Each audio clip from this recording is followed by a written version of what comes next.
Super 6 Chandrababu గారి super 6. Chandrababu గారు చెప్పిన మాట 100 రోజుల్లో మేము రాష్ట్రాన్ని గాడిలో పెడతాము, 100 రోజుల్లో మేము పక్కా యాక్షన్ ప్లాన్ రూపొందిస్తాము, 100 రోజుల్లోనే మేము అద్భుతాలు చేస్తామని చెప్పిన చంద్రబాబు గారు 100 రోజులు దాటిపోయినా కూడా ఇప్పటి వరకు సూపర్ 6లో ఒక్క వాగ్దానం కూడా ఇంతవరకు అమలు కాలేదు. ఎందుకు సార్ అని అడుగుతున్నాం. మోడీ గారి డైరెక్షన్లో చంద్రబాబు గారి 100 రోజుల సినిమా అటర్ ఫ్లాప్.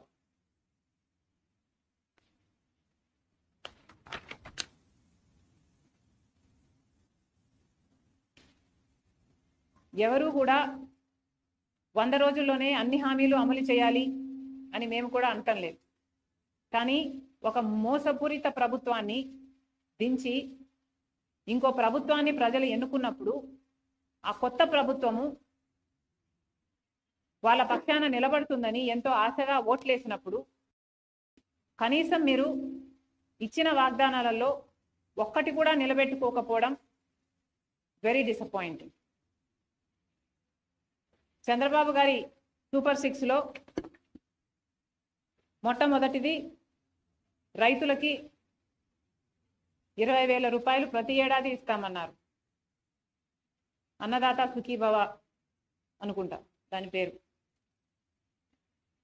మరి ఎంతో మంది రైతులు కనీసం 50 లక్షల కుటుంబాలు ఈ పథకం కోసం ఇంకా ఎదురు చూస్తూనే ఉన్నారు.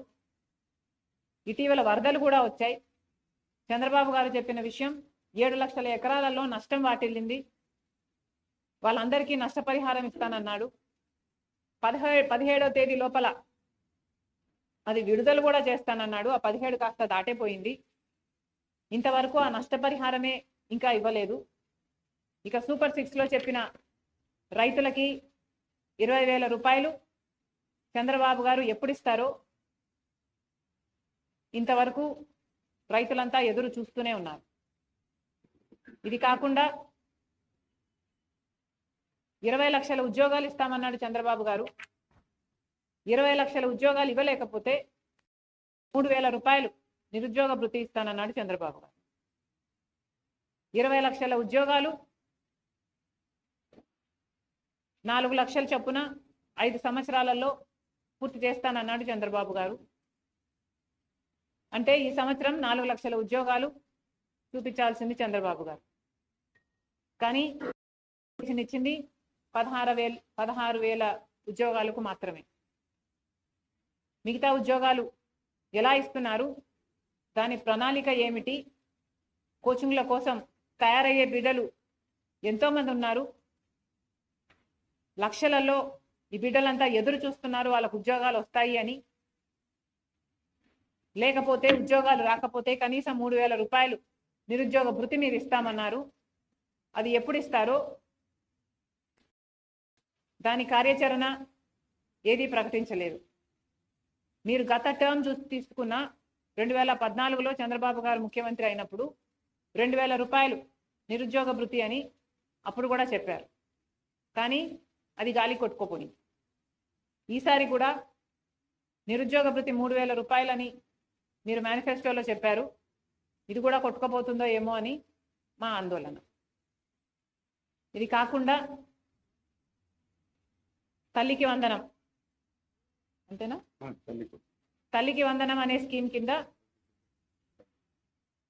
ప్రతి బిడ్డకు, తల్లికి ఎంతమంది బిడ్డలు ఉంటే అంతమంది బిడ్డలకు, చంద్రబాబు గారి మాటల్లో చెప్పాలంటే ఒకరైతే ఒకరికి, ఇద్దరైతే ఇద్దరికి, ముగ్గురైతే ముగ్గురికి, నలుగురైతే ఏకంగా 60,000 రూపాయలు అని చెప్పారు చంద్రబాబు గారు.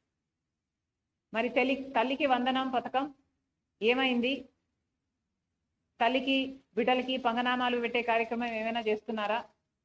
స్కూల్ ఫీజులు కట్టుకునే సమయం అయిపోయింది. మరి ఎప్పుడు చంద్రబాబు గారు దీన్ని అమలు చేస్తారో కళ్ళలో ఒత్తులేసుకొని బిడ్డలు తల్లులు ఎదురు చూస్తున్నారు. ఈ పథకం కూడా అమలు కాలేదు. ఇక ప్రతి మహిళకు 18 సంవత్సరాల నుంచి ఇంకొక పథకం, ఇది 4th మహాశక్తి మహాశక్తి పథకం కింద చంద్రబాబు గారు ప్రతి మహిళకు ప్రతి నెల, ప్రతి మహిళకు అంటే 18 సంవత్సరాల నుంచి 59 సంవత్సరాల వరకు ఈ ఏజ్ గ్రూప్లలో ఉన్న వాళ్ళకి 1500 రూపాయలు ప్రతి నెల ఇస్తానన్నాడు చంద్రబాబు గారు. ఇది చాలా హెవీ బడ్జెట్ స్కీమ్. ఇంత 1000 కోట్లో 1500 కోట్లో ప్రతి నెల ఖర్చు అయ్యే స్కీమ్. ఇంత పెద్ద వాగ్దానం చంద్రబాబు గారు చాలా సులువుగా ఇచ్చారు. మరి ఇది అమలు చేసే చిత్తశుద్ధి చంద్రబాబు గారికి ఉందా లేదా, ఆ ఉద్దేశమైనా ఉందా, చంద్రబాబు గారు స్పష్టం చేయాలి.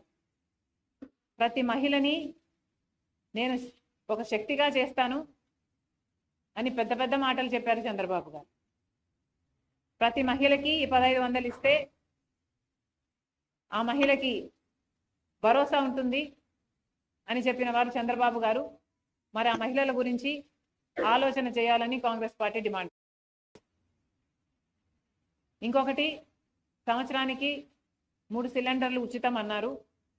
ఇప్పుడేమో దీపావళి అంటున్నారు. మొన్న కూడా ఇలాగే ఇంకొక పథకం, బస్సు ఉచితం అన్న పథకం ఇండిపెండెన్స్ డేకి అన్నారు. ఇండిపెండెన్స్ డే దాటే పోయింది. ఇంకా పక్క రాష్ట్రం తెలంగాణలో, కర్ణాటకలో వాగ్దానం చేసింది కాంగ్రెస్ పార్టీ. ఉచిత బస్సు వాగ్దానం నిలబెట్టుకుంది. మరి అక్కడ రోజుల్లోనే వారం గడవక ముందే పక్క రాష్ట్రంలో అమలు చేయగలిగినప్పుడు మరి చంద్రబాబు గారికి ఇక్కడ ఇంత చిన్న స్కీము, ఒక 250 కోట్లు చేస్తుందేమో ఇది, ఇంత చిన్న స్కీము అమలు చేయడానికి కూడా 100 రోజులు సరిపోలేదు చంద్రబాబు గారు. ఒక మహిళ బస్సు ఎక్కితే ఆ బస్సు ఎక్కిన మహిళకు ఉచితం ఇవ్వడానికి ఇబ్బంది ఏమిటో, దీనికి ప్రణాళిక ఏమిటో మాకైతే అర్థం కావటం లేదు. కొత్త బస్సులు వేస్తారు అంటే మహిళా బస్సు అని సపరేట్గా పెడతారా? ఏమిటి మీ ఉద్దేశం? ఎక్కిన వాళ్ళకు ఉచితం ఇస్తామన్నారు, ఉచితం ఇవ్వచ్చు కదా. ఎందుకంటే ఇది మహిళల భద్రతకు సంబంధించిన విషయం. పక్క రాష్ట్రంలో ఇంతకు ముందు 35 లక్షల మంది మహిళలు బస్సు ఎక్కుతుంటే ఈ పథకం వచ్చిన తర్వాత 50 లక్షల మందికి అది పెరిగింది. అంటే ఎంత మహిళలు వాళ్ళ భద్రత ఉంది కాబట్టే ఈ మార్గాన్ని ఎంచుకుంటున్నారు అంటే ప్రభుత్వం ఆలోచన చేయాలి.